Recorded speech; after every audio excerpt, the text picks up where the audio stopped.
Estamos en vivo. ¿Cómo estás? Bienvenidos al primer podcast de magia. ¿Cómo estás? Estamos con Jorge Galicia. Jorge, ¿cómo estás? ¿Qué tal? Muy bien, gracias. ¿Y tú? Muy bien, muy bien. Bienvenido de nuevo. Técnicamente hablando, es el segundo episodio. Técnicamente hablando, porque el primero lo grabamos, lo probamos. Estamos haciendo un shout out a Ingenia, que es un centro gamer de creación digital aquí en Zapopan. Estamos en Guadalajara, Jalisco, para dar un poquito de contexto. Y somos magos. Entonces vamos a platicar un poquito de magia. Jorge, explícame, cuéntame quién eres, cuéntame cómo iniciaste, por qué te gusta la magia, un poquito. Bien, bueno, soy Jorge Galicia, soy ilusionista. Ilusionista, yo me catalogo como profesional desde hace 8 años. Y yo empecé con un gusto por la magia desde que estaba chiquitito. Yo tenía unos 6 años más o menos. Y bueno, ahí me empezó a gustar, pero pues no me considero mago profesional desde ese momento. Simplemente era algo que me gustaba y luego a lo largo de que yo iba creciendo, primaria, secundaria, prepa, uni, pues a veces como que volvía y lo dejaba un poquito y así. Pero siempre fue un gusto que tuve presente. Ok. Y dices, me digo profesional. ¿Tú por qué dices, para ti qué es un mago profesional? Yo creo que un mago profesional es el que genera dinero de hacer esta actividad y quizá podríamos ya entrar a ver si profesional sería que es su principal fuente de ingresos o alguna ocasional. Ahí ya sería un poco más debatible y un poco más ambiguo, pero bueno, esa es mi definición de mago profesional. O sea, mientras ganes dinero de la magia, mago profesional. Sí, Porque ya de una manera porcentajes- muy amplia, sí. Sí, no, porque ya en porcentajes pues no sabemos, ¿no? Cuánto es el porcentaje que gane una persona por la magia. Tú, por ejemplo, dices, tú vives de la magia. Sí, actualmente yo vivo de la magia, es mi principal y prácticamente única fuente de ingresos. Entonces, bueno, por eso yo sí me considero con certeza mago profesional.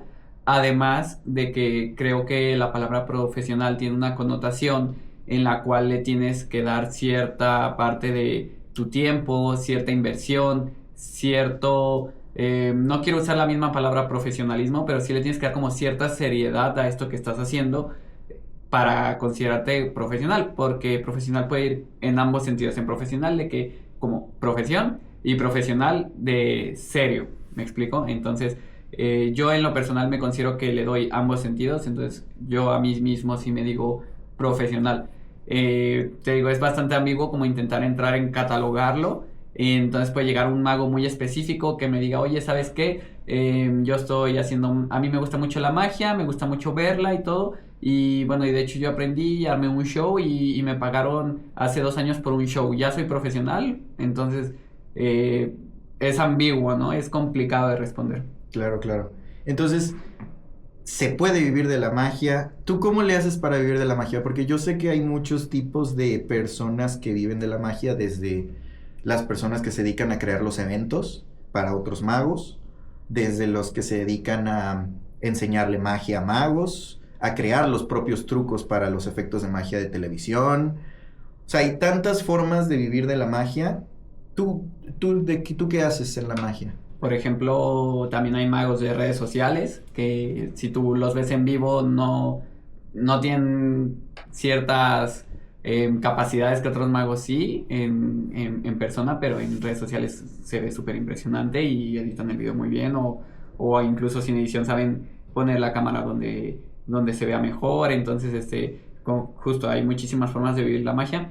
Yo la forma en la que lo hago es como aprendí en mi círculo más cercano, por así decirlo, que aprendí en la magia, que fue consiguiendo primero un como spot en un restaurante donde ellos me permitían entrar por propinas y bueno, así empecé en una cervecería chiquita y bueno, ya luego me fui moviendo a más restaurantes y actualmente he trabajado en varios restaurantes. De ahí lo que hice fue, bueno, intentar hacerme una como cartera de clientes. Entonces tengo ciertos clientes que ya me hablan de que cada año, o he llegado a tener clientes que casi cada mes me estaban pidiendo un show. Entonces, intentar hacer una cartera de clientes y pues irme organizando, ¿no? Toca ir al restaurante, toca evento privado, toca descansar, toca ensayar, toca crear una nueva rutina, un nuevo show para este cliente que me pide de nuevo un evento. Entonces, esa fue la forma en la que yo lo hice. Ok, o sea, entonces empezaste primero trabajando en un restaurante y de ahí empezaste a obtener clientes, o los clientes, ¿de dónde sale un cliente? O sea, yo como mago, ¿cómo le hago para conseguir un cliente? Esa es una pregunta bastante complicada también, porque si yo tuviera una fórmula para conseguir cliente, solo haría esa fórmula todo el tiempo para seguir consiguiendo clientes. Porque en lo personal, al menos como yo me he manejado, lo que más me compensa son los shows privados. Un show privado a mí me deja 2, 3, 4 veces más que una, 2, 3 horas incluso en restaurante. Entonces, si tuviera una fórmula, yo estaría todo el rato nomás haciendo la fórmula consiguiendo clientes. Pero bueno, la forma también en la que han ido surgiendo, uno pues es conocido, recomendación, o sea, que de hecho así en toda mi carrera, porque me contraté un conocido o un conocido, he tenido yo creo que 2 eventos como mucho, pero muchos al menos preguntan de que, oye, pues te voy a hablar para la fiesta, Sí. y bueno, luego no ocurre, pero No dicen luego que los que más te conocen, los que están más cerca, son los que menos te contratan, ¿no? sí, entonces, digo, habrá quien le funcione, a quien sí tendrá de sus conocidos, pues que lo estén contratando constantemente. En mi caso, digo, no es así, pero bueno, habrá quien sí. Entonces la otra forma, pues es justamente en el restaurante. Después de hacer una rutina en la mesa para el restaurante, pues bueno, les dejo mi tarjeta o ellos mismos me la piden o mediante algún efecto hago que salga mi número de teléfono, entonces ya se queda mi contacto. Cosas por el estilo que despierten el interés. Aunque muchas veces, como digo, son ellos mismos los que realmente están interesados, son los que te preguntan. Claro. Igual, pues sí, si han salido eventos de alguien que yo pensaría que no, y que nomás dejo mi tarjetita y pum, de repente, meses después te llega un mensaje de que, oye, un evento, y pues, súper bien. Esa sería la forma. Después, ya que estás en el evento, también ahí mismo sigues comentando que pues haces eventos y tal. Hay 2 tipos de evento, principalmente los corporativos y los familiares. Bueno, con familiar me refiero también, más bien, más que familiar, sociables. Entonces, en los corporativos, en lo personal, es más raro que me contrate alguien de la empresa. Porque primero como que me contrata la empresa y luego que me contrate un empleado, aunque ganen bien, aunque sea una empresa grande o lo que sea. En lo personal no he tenido mucha suerte, por llamarlo de alguna forma, con eso. Entonces, pero en los eventos sociales un poquito más de que y ahora tal persona tiene el cumpleaños. Yo he notado que esto ocurre muchísimo más en las fiestas infantiles. Los magos que se dedican a fiestas infantiles, yo creo que tienen esa ventaja muy buena. Yo en lo personal no hago fiestas infantiles, pero sí he notado mucho eso. He conocido muchos magos de fiestas infantiles. De hecho, antes de yo hacerme profesional, trabajé con un mago que solo se dedica a fiestas infantiles. Y yo sí noto mucho eso de que es la fiesta de Juanito y entonces llevan al mago, pero el siguiente mes cumple Manolito y ahora Manolito quiere el mago que estaba en la fiesta de Juanito, entonces le hablan al mismo mago. Claro. Entonces esa parte en las fiestas infantiles está muy bien. ¿Cómo es trabajar para un mago? Bueno, yo empecé, estaba todavía en prepa y este mago, bueno, él, como digo, hace magia en fiestas infantiles y yo siento que es como muy diferente en algunos aspectos, tanto el show como tal, si tú lo ves, como lo que hay detrás o la estructura. Este mago iba él, iba una edecán, íbamos dos personas más que ayudábamos a todo lo demás. ¿Qué es todo lo demás? Bueno, llegábamos a su casa y teníamos que cargar toda la camioneta. Él tenía una camioneta con un remolquito y entonces al remolque teníamos que subir desde ilusiones hasta las bocinas, hasta la consola de sonido, hasta una pantalla, por ejemplo. Entonces, los 2 chavos nos encargábamos de eso. Llegábamos al evento y era ahora todo lo que subimos, bajarlo e instalarlo. Cada evento teníamos como 15 minutos para bajar e instalar un escenario que él traía, que bueno, son 2 palos con una lona, instalar la pantalla en medio con un tripié, ponerme la pantalla, buscar enchufe de luz, poner la extensión, conectar la consola, conectar las bocinas, conectar el micrófono. Mientras que hace el mago. Se peina. Se peina. Sí, de hecho, bueno, esa parte a mí se me... Sí, sí, claro. Sí. Pero pues a mí la verdad eso se me hace profesional, justo que lo hablábamos antes. Si yo fuera mago infantil, yo lo haría igual. Yo preferiría que estén otras personas acomodando todo para yo al final nada más salir y... Claro, trabajar lo que tú tienes que trabajar. Exacto, sí. Porque pues justo él nos estaba pagando por eso, nosotros sabíamos lo que incluía el momento y como digo, siento que eso le da como cierto estatus o profesionalismo al mago, porque aunque yo también sea mago, si a mí me toca ayudar en un evento, a cualquier mago infantil o no, pues justo ese mago es el que tiene que mantener el estatus, porque es el que se va a presentar, entonces a mí sí me podrían ver cargando en mezclilla, o sea, o lo que sea, ¿no? Yo que, por ejemplo, trabajo con pantalón de vestir, traje, saco, todo.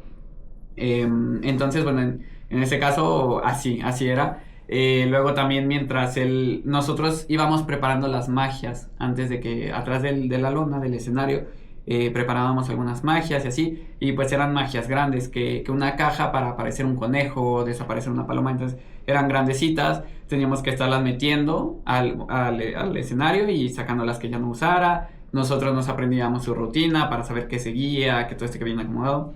Que bueno, en esa parte a lo mejor yo sí puedo diferir un poco con que alguien más te prepare las magias. O sea, yo no creo que trabajaría así, a menos que sea como una emergencia de que voy unos eventos muy pegaditos o algo. O sea, sí sería algo que a mí se me haría muy arriesgado. Pero bueno, he visto que no solo este mago con el que yo trabajé, sino varios magos, pues principalmente infantiles lo hacen así, y pues bueno, ya es decisión de cada quien, y pues también supongo que le optimiza mucho el tiempo. ¿Te pagaba bien? ¿Te pagaba mal? ¿Sentías que te explotó? Digo, no vamos a hablar como tal, pero es difícil trabajar para un mago, porque yo nunca he trabajado para un mago, y como tal, el ser técnicamente el asistente o el tras bambalinas, porque digamos que es un teatro, ¿no? Uh-huh. Entonces, como teatro, el escenario, el artista es el mago, y tú eras parte del elenco de las personas que se dedican a que funcione el show, ¿no? Porque como dices, acomodabas y ponías todo. ¿Sientes que esa es una buena forma si, por ejemplo, un niño quisiera empezar a practicar, a ser mago? ¿Crees que sería una buena forma de meterte al círculo de magos y empezar a conocer la magia y trabajar para un mago? Ajá. Yo siento, bueno, por ejemplo, ver a un niño trabajando con un mago se me hace raro. Quizá ya más grande, pues con niño yo me imagino como, no sé, hasta 9, 10, 12 años se me hace todavía... ¿Tú ya eras más grande? Sí, yo ya era más grande, tenía mínimo 16, 17, por ahí. ¿Cómo es trabajar con un mago? Bueno, en este caso, bueno, yo creo que es muy diferente. Hago mucho esta distinción entre magia infantil y pues magia, pues, no sé, para adultos o familiar. Por lo que yo he visto, por ejemplo, siento que es raro, sí ocurre, pero siento que es raro que un mago, como yo lo soy ahora, como familiar o para adultos, tenga 3 eventos con horarios muy pegaditos en un solo día. Y esto sí es común, por ejemplo, con un mago infantil, en especial los fines de semana. Estamos hablando que este mago era raro el fin de semana que no hubiera ningún evento. Al menos por fin de semana había un evento, pero sí era bastante común que fueran 2 el sábado, 2 el domingo, 1 el viernes, por ejemplo. O a veces había hasta 3 eventos en un solo día. Y si hablamos de abril, Día del Niño, 4 o 5 eventos, o sea, desde la mañana en las escuelas hasta la tarde ya en salones de eventos. Entonces, sí era un trabajo muy demandante en cuanto, bueno, yo sí me sentía muy cansado con el trabajo porque era todo el día y luego había eventos en Tonalá, que está en un lado de la ciudad, y luego en Tlajomulco, que es en el otro, y bueno, yo siempre se me hacía un poco raro como este mago. A mí me gustaría que diera más espacio entre los shows. Cuando se podía, pero había veces en las que yo decía, ay, sí, no manches, estaba bien cortito el tiempo entre un show y otro. Y bueno, pues ahí toda la carga caía en nosotros, como los que éramos los que cargábamos y descargábamos todo. Y entonces era cargar todo, show y luego descargar todo, irnos, cargar todo, show, descargar todo. Entonces, sí había días en los que era muy pesado y bueno, las bocinas eran grandes, o sea, sí había que cargar muchas cosas, no eran cosas muy, muy pesadas, pero sí eran pesadas. Entonces, te digo, también esta parte de la presión del tiempo, de que, oigan, córranle rápido, vámonos. Entonces, esa parte a mí sí me resultaba un poco estresante, el tener que estar moviéndome rápido y cargando y luego llovía o luego no te dejaban meter la camioneta para montar cerca, entonces tenías que cargar un montón y tenías que correr y luego que se nos olvidó la pecera en no sé dónde. Entonces, bueno, sí llegaba a haber eventos muy movidos, lo cual no es malo porque el tiempo se pasaba rápido y todo, pero se me hacía bien el trabajo. Te digo, a veces sí era un poco estresante por estos motivos, pero no era de diario. Y en cuanto a la paga, a mí se me hace bien. Ahora mismo no recuerdo cuánto era, pero no me acuerdo si eran 200 por evento, que es como 200 por hora, poquito más, que pues para hacer O sea, estamos hablando que eso fue hace también como 8 años. Claro. Entonces, bueno, 9 años. Que para ese entonces pues estaba súper bien, porque aparte era un trabajo de fines de semana que pues, te dejaba buen dinero 600 pesos. Sí, mínimo 600 pesos por semana, solo por trabajar en la tarde, o sea, no eran ni siquiera 8 horas. Claro. Y si llegaban a ser 8 horas es porque había 3 eventos. 8 eventos, sí, claro, sí, claro. Sí, te iba bien. Entonces, se me hacía bien. Te digo, no recuerdo si 200 o 500, pero yo creo que van a ser 200 por hora. Y creo que ya al final cuando me iba a salir, o bueno, me salí, creo que ya nos estaba dando 250. Porque 500 creo que sí sería mucho. No creo que estuviera llegando a 500 por hora. Sí. Yo creo que era más bien 200 y al final creo que 250. Sí, porque también dices que no solamente ibas tú, aparte iba otro chico y otras 2 personas. Y, o sea, ¿cuántas personas eran al final? Éramos 4 contando al mago. O sea, un show de magia en Zapopan, Jalisco, Guadalajara, Jalisco, hace 9 años, tenía el mago, personas, 2, 3, 4 personas detrás y le daba para pagarle a todos, pagar pues sus cosas, de tanto desgastes de manutención de shows y de trucos y de bla, bla, bla, porque tienen que recomprar y etcétera, etcétera, y aparte su dinero de ganancia. Sí. O sea, y aparte 3 shows diarios. O sea, o semanales dices, ¿no? Claro. 2 shows diarios, 2 shows semanales y luego gana. Como mago de infantil, ganas entonces mucho dinero a lo que escucho. Sí. ¿Tú crees que por eso es que hay tanto mago de niño chiquito? Yo pienso que sí puede ser un factor. Creo que a muchos magos que he visto como que también es algo que viene más como familiar, viene inculcado en que su papá era o su tío era, entonces también como que siguen esa parte. Sin embargo, tengo amigos, por ejemplo, que se dedican a la magia infantil por gusto y pues también se me hace padrísimo, pues. Sí. Sí, pues es que es distinto el trabajar para niños que trabajar para adultos. Uh-huh. Y trabajar para niños requiere pues llevar muchas cosas y que sea muy... porque tienes que entretenerlos. Claro. Y es mucho más difícil entretener a un niño que entretener a un adulto.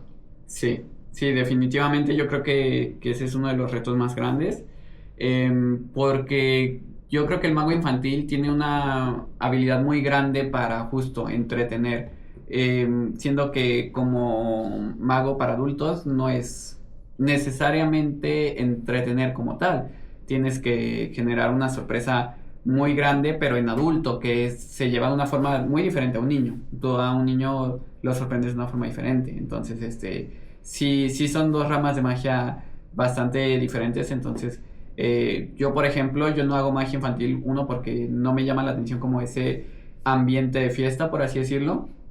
Digo, si yo fuera un niño o si yo fuera un invitado, pues está toda madre, ¿no? Estás ahí, pues, no sé, hay tacos o lo que sea y el mago se pone a hacer chistes, tontos, pues está toda madre, pero yo trabajarlo ahí sí se me hace diferente. Más que nada, también pues no sé, el público de un niño, el manejo de un público de niños, al manejo de un público de adultos, al manejo de un público de niños con adultos, los 3 son muy diferentes. Claro. Entonces, también eso, siento que a mí me gusta más cómo manejarlo con los adultos. ¿Ya tienes cuánto tiempo trabajando de mago? 8 años. 8 años trabajando de 8 años. Con la pandemia estuvo también ahí, pero... Ok. Sí, sí, sí, sí, pues sí, yo también cuento 12 años de estudio, 10 años de vivir de la magia, pero pues obviamente fueron 8, ¿no? De vivir como tal, porque yo quito 2 Sí, de por pandemia la fueron como 2. pandemia. Ajá, que ya dije, ya pues regreso a trabajar, porque desde que nos dijeron no te le acerques a nadie, a pues medio ya se puede y ya estamos Sí, reiniciando, pues sí, era difícil también porque aunque es como, pues ya reactivamos, pero con cubrebocas y sin tocar a nadie, pues de tú como lejitos, mago no. era, sí, ¿Tú entonces qué hiciste en la pandemia? Porque yo sé que muchos magos empezaron a hacer shows en línea y empezaron a hacer, o sea, muchos magos se reinventaron. sí, Y la verdad a mí me sorprendió mucho ver pues tanta creatividad también de parte de los magos, que digo, al final de cuentas estamos tratando de copiar o tratando de ver cómo sobrevivimos o cómo hacemos magia, pero yo la verdad es que me metí en un caparazón, mis papás me pagaron todo, o sea, realmente yo no me preocupé en la pandemia, gracias a Dios, gracias a mis papás, porque obviamente perdí muchas cosas, mi departamento lo tuve que dejar porque pues yo vivía en Guadalajara y me regresé a vivir o sea, muchas cosas, ¿no? Pero para hacerlo corto, yo no hice nada de magia en la pandemia. O sea, yo me tomé un descanso de 2 años de ser mago, literal, porque no tenía con quién trabajar, porque yo soy mago de close-up como tal, mi 100% es, y lo que a mí más me gusta es estar con la gente. Y cuando me quitaron eso, pues me quitaron todo mi trabajo. Entonces yo dije, pues si ya no puedo trabajar, pues ya no voy a trabajar, literal. Y fui con mis papás y yo, ¿sabes qué? Pues es que ya perdí mi trabajo y pues bueno. Pero muchos magos no tuvieron la suerte de tener unos papás con los que se pudieran ir a vivir y no hacer nada durante 2 años. Muchas otras personas tenían familias a las que tenían que alimentar de la magia y que ya no podían. Tú no hiciste nada, hiciste algo, trabajaste, sí ganaste dinero en la pandemia. Yo no gané nada, 0 pesos. Yo perdí dinero, hablaron del coche porque no estaba pagando. O sea, a mí me fue horrible. ¿Tú qué? Yo en mi caso, cuando empieza la pandemia, yo estoy estudiando en la universidad. Yo empecé como mago profesional en la universidad. En la prepa yo trabajaba de asistente con el otro mago y ya cuando yo entro en la universidad ya empiezo como profesional. Entonces a mí me agarra la pandemia estudiando, yo estudiaba y trabajaba, yo desde la prepa estudiaba y trabajaba. Entonces, en la uni es donde empieza la pandemia y bueno, yo afortunadamente también vivía con mis padres. Así que yo lo que hice en la pandemia fue, de mi vida personal, pues bueno, fue seguir estudiando la carrera. Y en cuanto a la magia, yo lo aproveché para estudiar, para aprender, para descubrir cosas nuevas.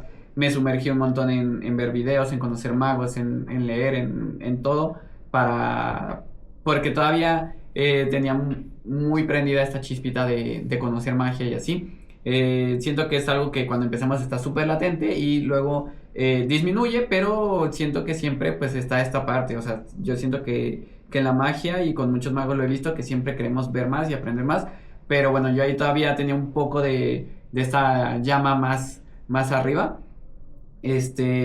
Entonces aproveché para todo eso y sí, tampoco gané nada de dinero, pero sí, pues me sirvió también como para pensar, porque era cuando yo todavía, antes de la pandemia estaba en la cervecería chiquita, era una cervecería chiquita en la cual, si bien me iba, ganaba 200 pesos en toda la noche y tenía que pagar 100 del Uber, entonces, sí. Sí, yo lo hacía más como para práctica, porque pues yo ahí todavía no tenía que pagar renta, no tenía que pagar carro, no tenía nada. Entonces, así y ya durante la pandemia aproveché para practicar, para ensayar, para pensar, como digo, y ya cuando volví ya me empecé a mover un poquito más y ya empecé a conseguir mejores lugares y mejores restaurantes donde pues ya me salía muchísimo mejor la vuelta. Este, Así que así viví yo la pandemia. Sí vi varios magos que, por ejemplo, se reinventaron a lo digital, pero a mí en ese momento no me llamaba nada porque, o sea, todavía, como digo, vivía con mis papás y compartía cuarto con mi hermano y luego como era, y la casa es chiquita, y como era pandemia, pues todos estábamos en la casa, entonces no había ni forma de hacer un show virtual y aparte siento que, bueno, lo hablamos en el otro capítulo, en el capítulo inexistente, pero que la magia es como diferente el verla a través de una pantalla que el verla en vivo, es completamente diferente. Puedes verla a través de una pantalla y sigue siendo sorprendente, interesante, bonita y todo, pero nada como ver eso mismo en persona cambia completamente.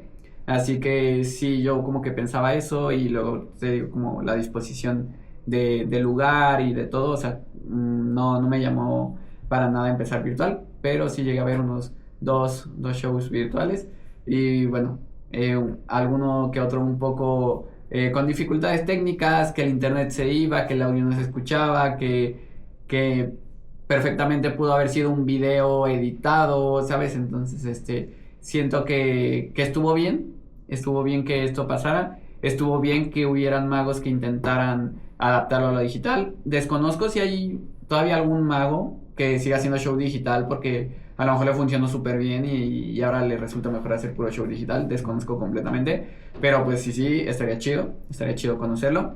Y si no, pues al menos sirvió para que todos podamos aprender un poco más, aunque no haya funcionado. Si es que no funcionó, aprendimos más, entonces siento que estuvo chido.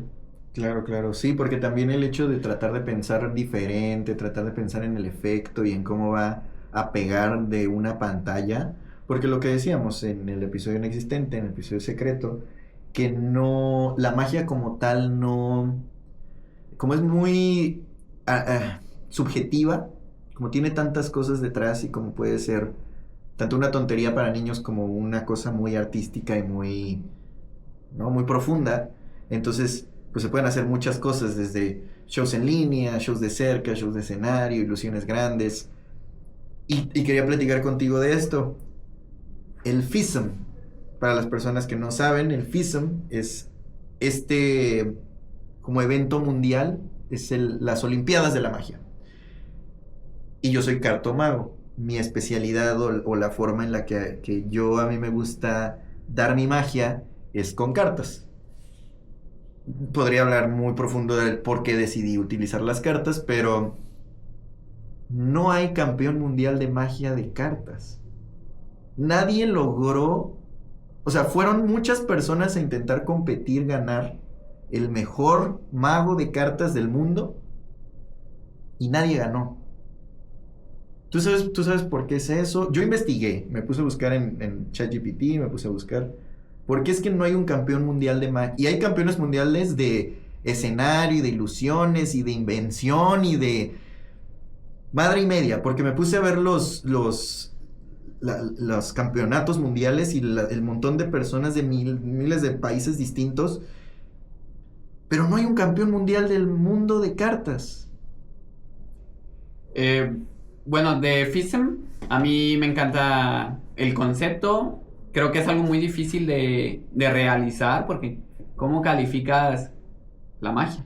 O sea, ahí tienen los jueces sus parámetros, pero sigue siendo algo, es como, vamos a hacer una competencia de pintores. Ok, pintó Cubismo. Y realismo y ¿Y quién es mejor? Exacto, o sea, ¿quién pintó mejor? ¿El que pintó cubismo o el que pintó realismo o el no sé, ¿sabes? O sea, entonces, siento que es algo muy difícil de llevar a cabo. Yo sobre FISM y polémicas internacionales o cosas del estilo, la verdad desconozco. Yo pienso que como en todo han de existir. No, pues es que en el 2005 hubo tal injusticia porque tal mago hizo la técnica perfecta, pero se lo dieron al otro que, no sé, todo eso yo me imagino que debe existir. En cuanto a la parte que comentas de que no hay un campeón de cartas, bueno, primero yo quiero preguntarte, me estoy haciendo alguna idea, pero hay una categoría de magia con cartas y nadie salió campeón. Haz de cuenta que está en el FISM, cuando tú, pues primero tienes que participar en diferentes agrupaciones asociadas o avaladas en la FISM para que puedas participar en el campeonato mundial, ¿no? Entonces primero tienes que ganar en México, por ejemplo, en una competencia avalada por la FISM, en donde tú compitas, obtengas primer lugar, segundo lugar, no sé, dependiendo, que te mande a otra competencia que ya sea un poquito más Continental. Ajá, en donde a lo mejor sería un Flasoma o sería algún tipo de eventos en donde sea América Latina o que sea toda Europa o que sea todo bla bla bla. Y después que ya pasaste, se supone, por varias partes, llegas al campeonato mundial, al Grand Prix de magia, ¿no? Uh-huh. Que se separa en magia de escenario, magia de cerca, pero si lo separas en escenario, mentalismo, magia de cerca, te lo puedo decir ahorita. Hay varias personas que están dentro de este tipo de... y que deciden, yo quiero ser mago de cerca, pero quiero ser mago de cerca de... monedas, o micromagia, o cartas, o bla, bla, bla. Entonces, por ejemplo, porque también hubo Online Magic. Okay. O sea, ahorita ya le agregaron mucho rollo, ¿no? Entonces, por ejemplo, ganadores de Online Magic, Simón Pierro, Luca Bono y Dennis Kim, que yo no conozco a ninguno. Eso es otra cosa curiosa. Yo, aún siendo mago, no conozco realmente a la gran mayoría de los magos. A lo mejor también habría que conocer más, aprender más y saber quiénes son todos, ¿no? Pero, por ejemplo, los que fueron en el Close-Up Show, que fue show, no compitieron, que es distinto, son los que sí conozco. Daniel García, Mario López, Michael Amar, Jackie Yu, Luke Jermay, David Stone, David Williamson, que son nombres... Entonces, bien curioso. O sea, esos, si compitieran todos esos juntos, uno contra el otro, eso sí sería digno de ver. Pero después me pongo a ver otras cosas y entonces empiezan a ver podcast, por ejemplo, ganador del podcast de magia mundial, de Magic Guys. Yo sí los conozco, los he visto que platican de magia, me gusta, muy bueno. Pero por ejemplo otros no los conozco. Legacy Award, Jason Latimer, que pues es muy conocido también en el mundo de la magia. Magic Platform, que de Magic Café. Magazine, por ejemplo, Vanishing Magazine, de Vanishing Inc.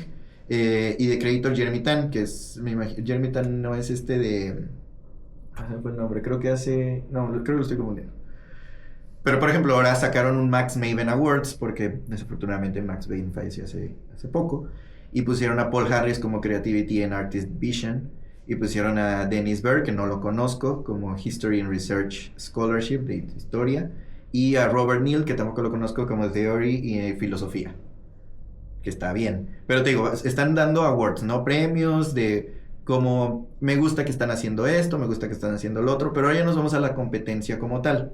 Y hay una zona que se llama Street Magic. Okay. Y como Street Magic, literalmente salían a grabar en las calles, a hacer su show.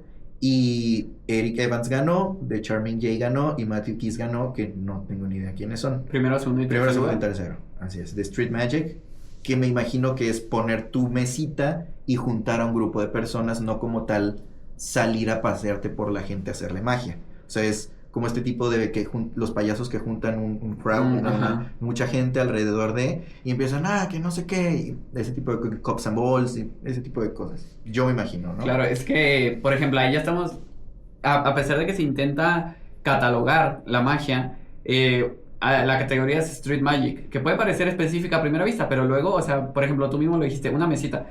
Pero qué tal que alguien quiera hacer el efecto de caminando en el agua, cruzando el canal, no sé. Sí, de Dynamo. Ajá, por ejemplo. Entonces, ¿cómo lo catalogas? O sea... ¿En dónde lo metes? Claro, porque... ¿Y qué premias? Premias el crowd control, o sea, el manejo del público, pero si él nomás empezó a caminar y eso llamó la atención, tiene mejor crowd control que alguien que...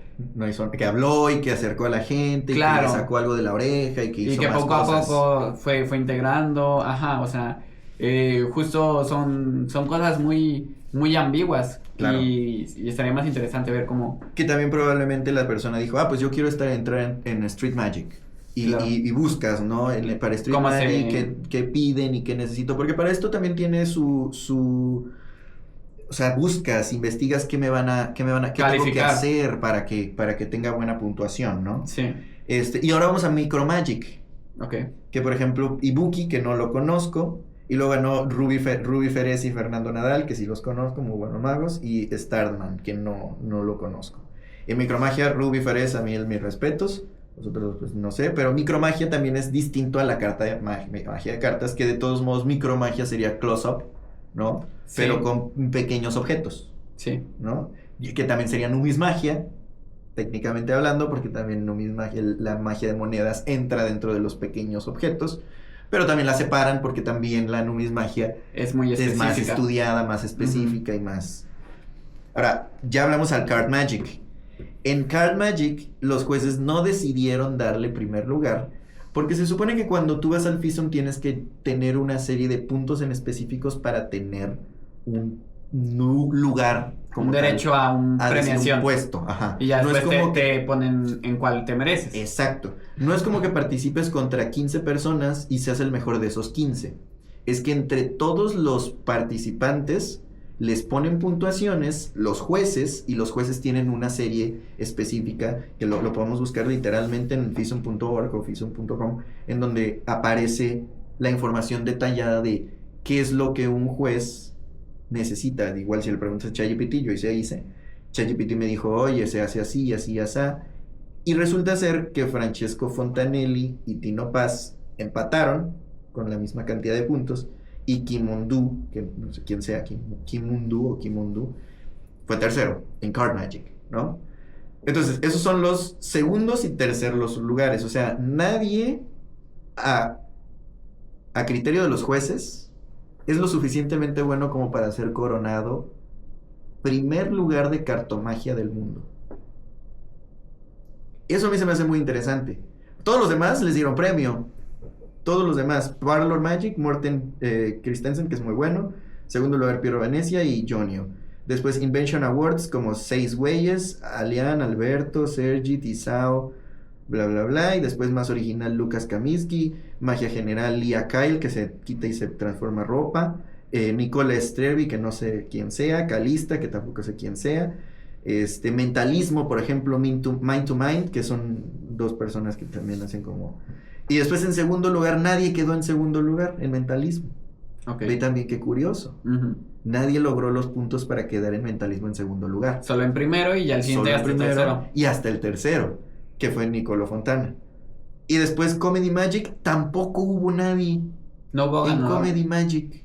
O sea, se me hace bien interesante que... ¿Será que los jueces se pusieron muy mamones y dijeron, no, 7 y era 8, o 3 y era 6, o porque, por ejemplo, también en Grand Illusions, en Ilusiones Grandes, no le dieron a nadie a primer lugar tampoco, y después quedó Alberto Giori y Laura, que no sé quiénes sean, y Magda Dagger, que tampoco sé quién sea, y en manipulación sí hubo Francesco, Hongwu, Shinfu, Close-Up y ya, bueno, de los que como que saqué, porque obviamente hay muchas más, ¿no? Y nos seríamos mucho más. Pero si te fijaste, no hubo primer lugar en comedia, no hubo primer lugar en mentalismo y no hubo primer lugar en magia de cartas. Que yo diría que son... ¿Qué tendrían en común esos 3? ¿Qué fue? Es cartas, mentalismo, y comedia. No hubo primer lugar de cartas, de mentalismo, ni de... Bueno, de mentalismo sí, pero segundo lugar no hubo. Bueno, ahí ya a lo mejor podemos debatir. Lo podemos quitar. Pero comedia y cartomagia, que yo diría que son de las cosas con las que inicias, ¿no? Como con las que empiezas y siempre hay una baraja y siempre empiezas con trucos de cartas. Por eso es que hay tantos magos de cartas que no realmente se vuelven... ¿Será? ¿Qué crees que sea? Yo pienso, también desde el inicio que me preguntaste, yo pienso que puede ir por un lado de... que es la magia justo más común. Entonces, no por eso quiere decir que no haya primer lugar, sino que ¿en qué deriva que sea la magia más común? Bueno, es también la más reconocida por el público, entonces quizá como mago para muchos es más fácil conectar con el público si les haces magia con cartas. Y por otra parte es súper... Bueno, ahorita hablando solo de las cartas, la comedia también podríamos ver. En cuanto a cartas, entonces yo me imagino que va por ese lado, en el cual también es de la más antigua. Y son 52 cartas. Que luego puedes tú hacer gimmicks o hacer cosas y que a cada rato salen técnicas nuevas y que a cada rato a alguien se le ocurre un efecto con cartas muy buenas. O sea, tú te metes a cualquier tienda de magia y cada semana hay efectos nuevos con cartas, estoy de acuerdo. Pero creo que en este momento, no estoy diciendo que así vaya a pasar ya siempre, pero creo que en este momento estamos llegando como a... O hemos llegado, yo creo que puede que ya haya algunos años que llegamos como a un punto en el que con la magia, con cartas, sea difícil hacer algo completamente nuevo. Creo que todo lo nuevo que surge, si bien pueden ser versiones mejores, algo que ya existe, o versiones peores, o versiones diferentes que son más prácticas en otro momento, creo que es muy raro encontrar algo completamente nuevo. De hecho, también se habla de, por ejemplo, los 7 efectos que existen en la magia. Que en la magia solo puedes hacer 7 cosas. O sea, y que todo lo que hagas va a entrar en alguna de esas 7. Sí. Y va a ser como alguna variación. Entonces, yo me imagino que va como por ese lado. No creo que estemos limitados. No creo que la baraja de cartas nos limite. Porque justo tú puedes darle la presentación que tú quieras. Y como se dice, ¿no? Si tú te sabes 1000 métodos, pero una revelación, sabes un truco. Pero si te sabes un método y 1000 revelaciones, sabes 1000 trucos o 1000 efectos. Entonces, creo que la magia es muy amplia como para que una sola persona, bueno, la magia con cartas, para que una sola persona la explote toda y se aburra. Pero creo que en conjunto y a nivel competición, sí estamos llegando a un punto donde ya está todo visto de cierta forma y que, como digo, es muy difícil como crear algo nuevo. Sí, exacto, claro. Impresionar a un juez que conoce magia de cartas, yo creo que es muy muy difícil. Por otra parte, también ahora que lo decía, estaba recordando la anécdota del récord mundial del hombre más rápido del mundo. ¿Sabes más o menos qué fue lo que ocurrió? No recuerdo el año. ¿El récord mundial? Sí, de las Olimpiadas. Haz de cuenta que... Ajá, que era el récord mundial 1 y después lo rompió y después otro y después lo rompió. Sí, y ahora no me acuerdo si lo hablamos la vez pasada. No, pero ¿no? Sí lo he escuchado. Más o menos claro. Cuéntame por qué. Haz de cuenta que en las Olimpiadas, antes de Usain Bolt, creo que fue con Usain Bolt, puedo estar equivocado, pero bueno, antes de Usain Bolt, el récord del hombre más rápido del mundo llevaba sin romperse muchos años, o sea, por exagerar, unos 30 años, ¿no? Que no se rompía el récord mundial. O sea, sí, obviamente aquí no era como en FISEM que tenías que llegar a cierto tiempo para que te premiaran, sino aquí justo si corrían 15, pues según conforme van llegando y la medalla, ¿no? Pero el récord mundial no se rompía, hasta que llegó Usain Bolt y dijo, pues soy muy rápido, déjalo rompo. Y llega Usain Bolt y lo rompe. Y entonces fueron como, no me acuerdo, de 7 años consecutivos que el récord mundial se rompió. Y no solo por Usain Bolt, que rompía su propio récord, sino los otros corredores de otros países, también empezaron a romper el récord. Con facilidad, o sea, relativa facilidad. Y estamos hablando de que era el récord mundial. Es decir, si tú eres un deportista que se dedica a correr, es lo que quieres hacer, romper el récord mundial. Y había muchísimos años en los que no se rompió, hasta que alguien les dijo, oye, mira, ¿se puede? Se puede. Entonces, pum, se sale como este cuello de botella y entonces todos empiezan a romper el récord mundial como locos. Entonces la competencia empieza a subir de nivel.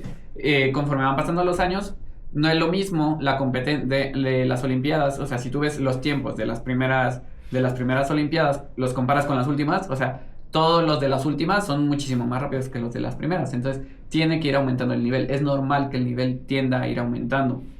Entonces pienso que quizá con la cartomagia puede que estemos llegando a este momento en el cual falta que llegue Usain Bolt de la magia, de la cartomagia, a romper y que diga, oye, vean todo esto que no estamos explorando, podemos hacer algo, se puede crear algo diferente. Entonces, bueno, eso es más o menos lo que pienso. A lo mejor no hay primer lugar por otro motivo. Sí, quién sabe, ¿no? Digo, no fuimos al FISUM, no conocemos o sea, no hablamos con las personas que estuvieron y vieron a los magos y como jueces como tal. Pero sí, se puede especular muchas cosas. Yo, por ejemplo, diría que a lo mejor la cartomagia es complicada y como dices, ya está tan estudiada que es difícil crear algo nuevo.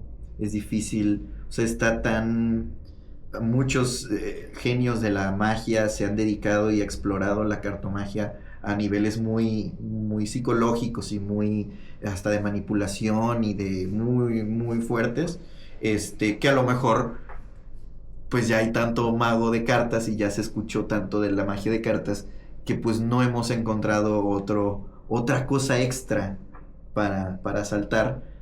A lo mejor los magos dijeron, no, pues ya, porque a lo mejor puedes decir, yo ya hice las cartas y yo ya sé y ahora ya quiero hacer algo más difícil, ¿no? A lo mejor se saltan de cartas a manipulación de cartas, que yo consideraría que es técnicamente más complicado, y después a lo mejor se saltan a, ¿no? Porque técnicamente hablando, siempre quieres hacer cosas más grandes, ¿no? Como mago, yo siento que los magos somos de un tipo específico y el mago quiere o gusta de cosas en específico, por eso somos magos. Si no seríamos otra cosa.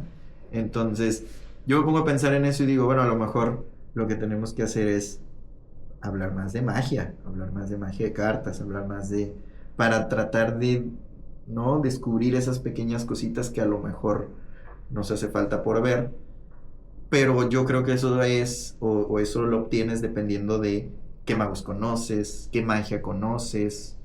¿Tú qué magos te gustan? ¿Qué magos te gusta ver? Por ejemplo, creo que ya no hace magia, pero un mago que me gusta mucho ver es Luis Piedrahita. Piedrahita. Se me hace muy bueno. Muy bueno.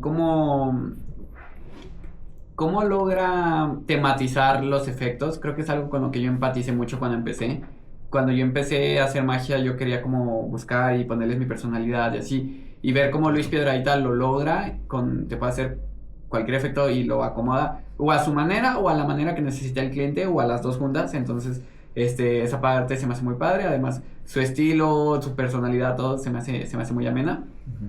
¿Qué otro mago podrá ser? Bueno, Henry Evans, me encanta ver cómo hace la magia él, su forma de improvisar, de ser, de todo, o sea, es que lo ves como no mago, lo ves como profano y te la pasas súper bien.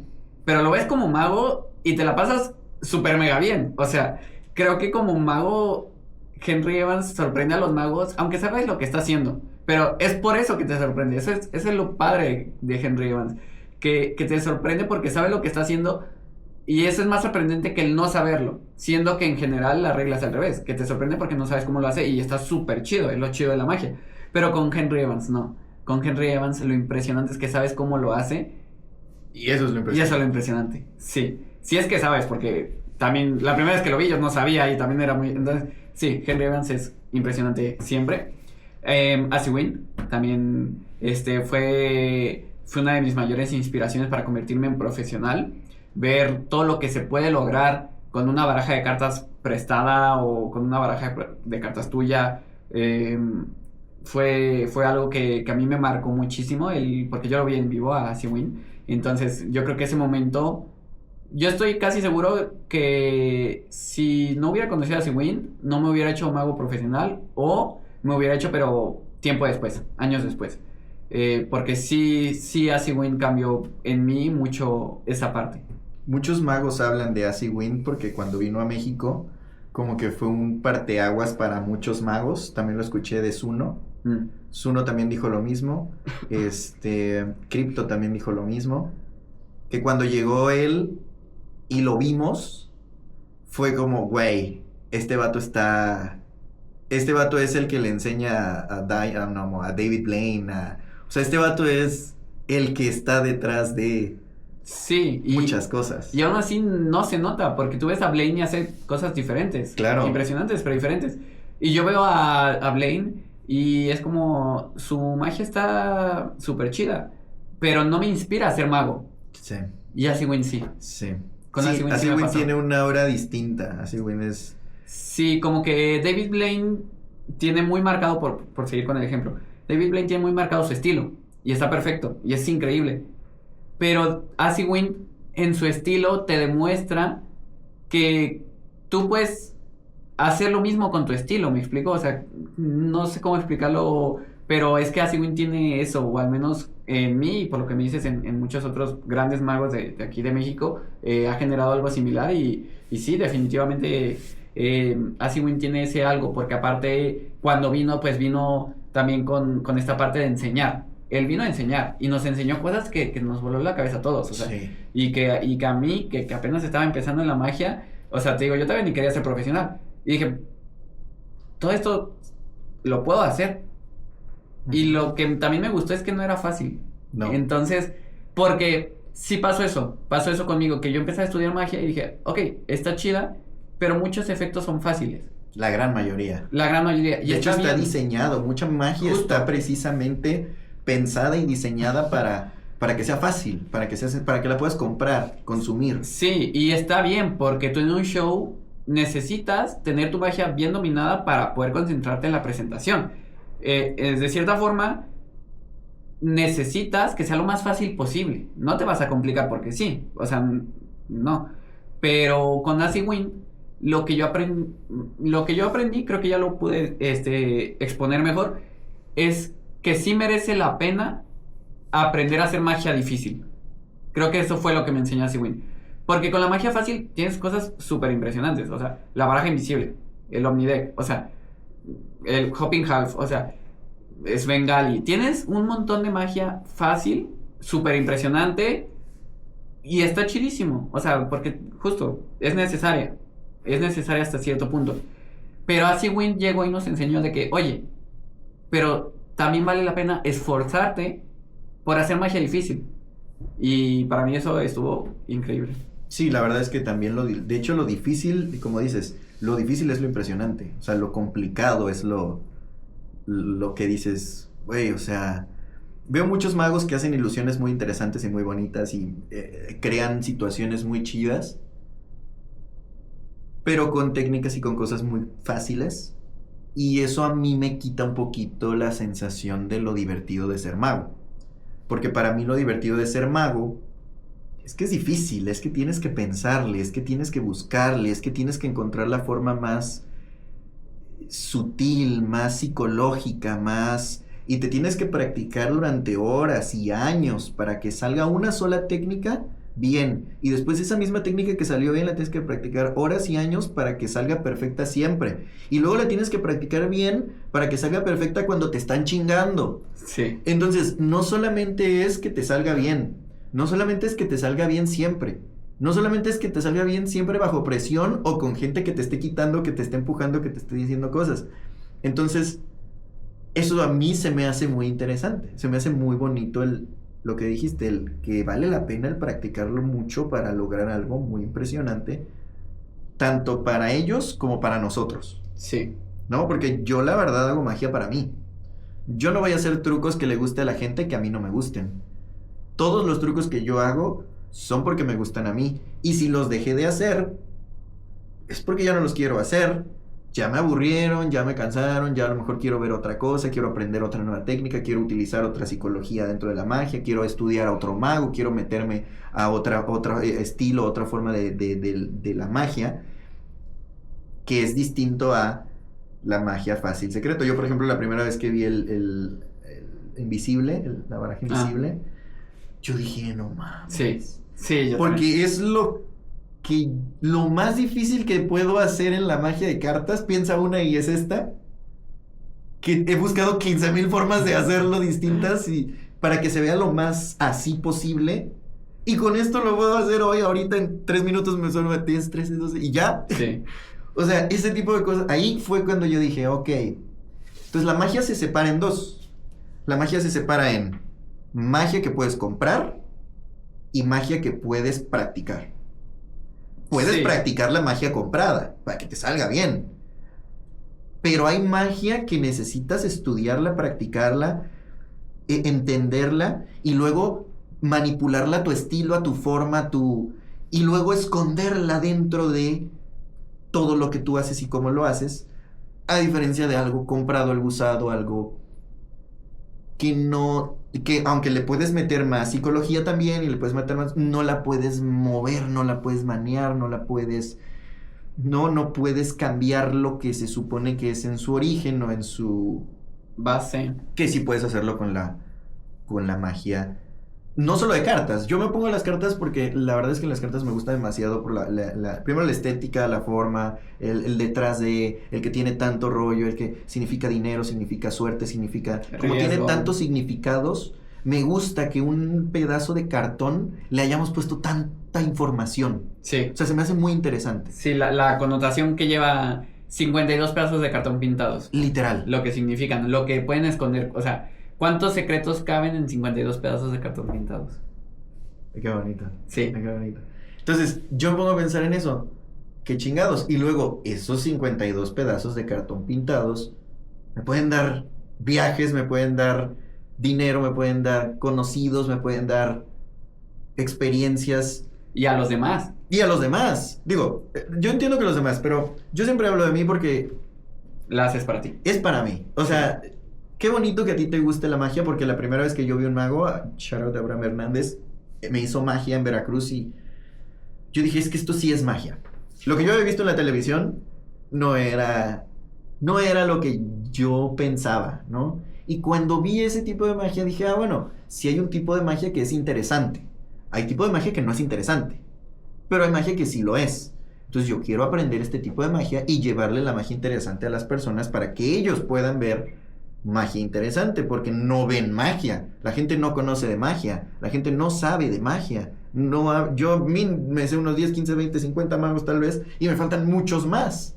O sea, yo no conozco ni al 10% de los magos que debería de conocer como mago profesional que lleva 10 años estudiando y practicando magia. Yo sé que no lo soy, yo sé que no lo estoy haciendo, yo sé que por eso es que estoy intentando no solamente aprender yo, sino también que la gente sepa, que la gente conozca más de magos, que la gente entienda que hay distintas formas de ver la magia, que la gente sepa que hay FISM, que la gente sepa cosas que no conocen, que somos campeones de mundiales de magia y que tenemos... O sea, que hay tanta cosa dentro de la magia que nos hace falta, ¿no? Como que entender.